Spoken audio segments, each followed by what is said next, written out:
স্বামীয়ে নিজৰ পত্নীৰ স্তনৰ গাখীৰ খাওক। এনেকুৱা কিছুমান কল্পনা আছে, তেতিয়াহ'লে তেখেতে নিজৰ ৱাইফৰ গাখীৰ খাই চাব পাৰে। পত্নীৰ স্তনৰ গাখীৰত আছে ভিটামিন। সেয়া একদমেই ছেফ হয়, কিন্তু মন দিব নিজৰ ৱাইফৰ, নিজৰ পত্নীৰ গাখীৰহে খাই চাব। পত্নীৰ স্তনৰ গাখীৰ স্বামীৰ বাবে পুষ্টিকৰ। আৰু যদিহে কোনোবা পুৰুষৰ এনেকুৱা সাংঘাতিক ফেণ্টেচি আছে, এনেকুৱা কিছুমান কল্পনা আছে, তেতিয়াহ'লে তেখেতে নিজৰ ৱাইফৰ গাখীৰ খাই চাব পাৰে। এগৰাকী যুৱতীৰ অদ্ভুত মন্তব্য এতিয়া পাইছে ছ'চিয়েল মিডিয়া।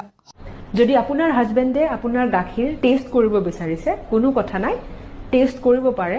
সম্পূৰ্ণ ভিডিঅ'টো শুনিলে আপুনি হতভম্ব হৈ পৰিব। যুৱতীগৰাকীৰ অযুক্তিকৰ কথা শুনি আপুনি কি মন্তব্য দিব? কিন্তু ধ্যান দিব যাতে আপোনাৰ সন্তানৰ নাইবা আপোনাৰ হাজবেণ্ডৰ কোনো তেনেকুৱা কমিউনিকেবল ভাইৰাছ নাই, মানে কোনো যাতে বেমাৰ হৈ থকা নাই। হয়, বৰ্তমান সামাজিক মাধ্যমত ভাইৰেল হৈ পৰিছে এগৰাকী যুৱতীৰ অদ্ভুত মন্তব্য। যুৱতীগৰাকীয়ে কৈছে, স্বামীয়ে পত্নীৰ স্তনৰ গাখীৰ খাওক, পত্নীৰ স্তনৰ গাখীৰত আছে ভিটামিন। যুৱতীগৰাকীৰ এনে মন্তব্যক আপুনি কেনেকৈ প্ৰতিক্ৰিয়া দিব? আপোনাৰ মতামত কমেণ্টৰ জৰিয়তে প্ৰকাশ কৰক। আৰু যদিহে কোনোবা পুৰুষৰ এনেকুৱা সাংঘাতিক ফেণ্টেচি আছে, এনেকুৱা কিছুমান কল্পনা আছে, তেতিয়াহ'লে তেখেতে নিজৰ ৱাইফৰ গাখীৰ খাই চাব পাৰে। সেয়া একদমেই ছেফ হয়, কিন্তু মন দিব নিজৰ ৱাইফৰ, নিজৰ পত্নীৰ গাখীৰহে খাই চাব। কাৰণ গাখীৰটো হ'ল এটা বডিলি ফ্লুইড, মানে স্তনৰ গাখীৰ এটা আমাৰ দেহৰে অংশ হয়। চ' যাতে আপোনাৰ কোনো ধৰণৰ ইনফেকশ্যন নহয়, সেয়া ধ্যান দিবৰ কাৰণে আপুনি নিজৰ ৱাইফৰহে গাখীৰ খাব। যদি আপোনাৰ হাজবেণ্ডে আপোনাৰ গাখীৰ টেষ্ট কৰিব বিচাৰিছে, কোনো কথা নাই, টেষ্ট কৰিব পাৰে, কিন্তু ধ্যান দিব যাতে আপোনাৰ সন্তানৰ নাইবা আপোনাৰ হাজবেণ্ডৰ কোনো তেনেকুৱা কমিউনিকেবল ভাইৰাছ নাই, মানে কোনো যাতে বেমাৰ হৈ থকা নাই। স্বামীয়ে নিজৰ পত্নীৰ স্তনৰ গাখীৰ খাওক। এনেকুৱা কিছুমান কল্পনা আছে, তেতিয়াহ'লে তেখেতে নিজৰ ৱাইফৰ গাখীৰ খাই চাব পাৰে। পত্নীৰ স্তনৰ গাখীৰত আছে ভিটামিন। সেয়া একদমেই ছেফ হয়, কিন্তু মন দিব নিজৰ ৱাইফৰ, নিজৰ পত্নীৰ গাখীৰহে খাই চাব। পত্নীৰ স্তনৰ গাখীৰ স্বামীৰ বাবে পুষ্টিকৰ। আৰু যদিহে কোনোবা পুৰুষৰ এনেকুৱা সাংঘাতিক ফেণ্টেচি আছে, এনেকুৱা কিছুমান কল্পনা আছে, তেতিয়াহ'লে তেখেতে নিজৰ ৱাইফৰ গাখীৰ খাই চাব পাৰে।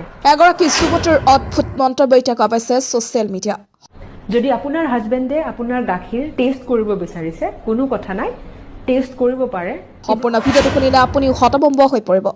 যুৱতীগৰাকীৰ অযুক্তিকৰ কথা শুনি আপুনি কি মন্তব্য দিব? কিন্তু ধ্যান দিব যাতে আপোনাৰ সন্তানৰ নাইবা আপোনাৰ হাজবেণ্ডৰ কোনো তেনেকুৱা কমিউনিকেবল ভাইৰাছ নাই, মানে কোনো যাতে বেমাৰ হৈ থকা নাই। হয়, বৰ্তমান সামাজিক মাধ্যমত ভাইৰেল হৈ পৰিছে এগৰাকী যুৱতীৰ অদ্ভুত মন্তব্য। যুৱতীগৰাকীয়ে কৈছে, স্বামীয়ে পত্নীৰ স্তনৰ গাখীৰ খাওক, পত্নীৰ স্তনৰ গাখীৰত আছে ভিটামিন। যুৱতীগৰাকীৰ এনে মন্তব্যক আপুনি কেনেকৈ প্ৰতিক্ৰিয়া দিব? আপোনাৰ মতামত কমেণ্টৰ জৰিয়তে প্ৰকাশ কৰক। আৰু যদিহে কোনোবা পুৰুষৰ এনেকুৱা সাংঘাতিক ফেণ্টেচি আছে, এনেকুৱা কিছুমান কল্পনা আছে, তেতিয়াহ'লে তেখেতে নিজৰ ৱাইফৰ গাখীৰ খাই চাব পাৰে। সেয়া একদমেই ছেফ হয়, কিন্তু মন দিব নিজৰ ৱাইফৰ, নিজৰ পত্নীৰ গাখীৰহে খাই চাব।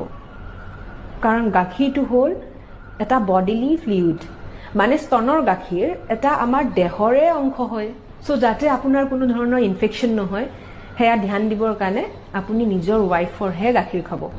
যদি আপোনাৰ হাজবেণ্ডে আপোনাৰ গাখীৰ টেষ্ট কৰিব বিচাৰিছে, কোনো কথা নাই, টেষ্ট কৰিব পাৰে, কিন্তু ধ্যান দিব যাতে আপোনাৰ সন্তানৰ নাইবা আপোনাৰ হাজবেণ্ডৰ কোনো তেনেকুৱা কমিউনিকেবল ভাইৰাছ নাই, মানে কোনো যাতে বেমাৰ হৈ থকা নাই।